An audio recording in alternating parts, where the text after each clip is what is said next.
Hello guys, ഞാനിപ്പോൾ ഡൈക്കറ്റ് smart എന്ന് പറഞ്ഞ ഒരു വെബ്സൈറ്റിൽ നിന്ന് കുറച്ച് സാധനങ്ങൾ വാങ്ങിച്ചിട്ടുണ്ട്. കുറച്ചല്ല, 2 സാധനങ്ങൾ വാങ്ങിച്ചിട്ടുണ്ട്. അപ്പോൾ എല്ലാവരും വാങ്ങിക്കുന്ന റിവ്യൂസൊക്കെ ഞാൻ കണ്ടിട്ടുണ്ട്.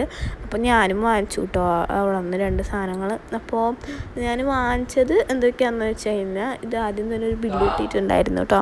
ഇതൊരു ബോൺ കട്ടറോ ക്യൂട്ട് കട്ടറോ അങ്ങനെ എന്തോ പറഞ്ഞിട്ടാണ്. അപ്പോൾ അത് എടുത്ത് നോക്കി. ഇതെനിക്കാണെങ്കിൽ പൊളിച്ച് നോക്കാണ്ടാകെ ഇതായിരുന്നു. എന്നിട്ട് എനിക്ക് പൊളിക്കാൻ പറ്റുന്നുണ്ടായില്ല. അതിൻ്റെ കവറേജ് ഇങ്ങനെ പൊളിക്കാൻ ഭയങ്കര പാടായിരുന്നു കേട്ടോ. അല്ല, ഞാൻ കുറേ ശ്രമിച്ചു കേട്ടോ. ലാസ്റ്റ് ഞാൻ എന്ത് ചെയ്തു, എൻ്റെ അമ്മയുടെ അടുത്ത് പൊളിച്ച് തരാൻ പറഞ്ഞു. അമ്മ അടിപൊളിയായിട്ട് പൊളിച്ച് തന്നു. അതിങ്ങനെ കുത്തി തുറന്ന് അതിങ്ങനെ പൊളിച്ചെടുത്ത് തന്നു. അപ്പോൾ ഇത് വർക്കാവുന്നുണ്ടോ എന്നൊക്കെ നോക്കി, വർക്കാവുന്നുണ്ട് കേട്ടോ. പിന്നെ നമുക്കൊരു എഗ് ടോസ്റ്റിൻ്റെ ഒരു ക്യൂട്ട് ഇറേസർ ഉണ്ടായിരുന്നു കേട്ടോ. അതും ഞാനൊന്ന് നോക്കി. അത് കാണാൻ നല്ല ക്യൂട്ടായിട്ടുണ്ട് കേട്ടോ. അപ്പോൾ ഇത്രയാണ് നമ്മുടെ ഇന്നത്തെ വീഡിയോ. അപ്പോൾ എല്ലാവർക്കും ബൈ.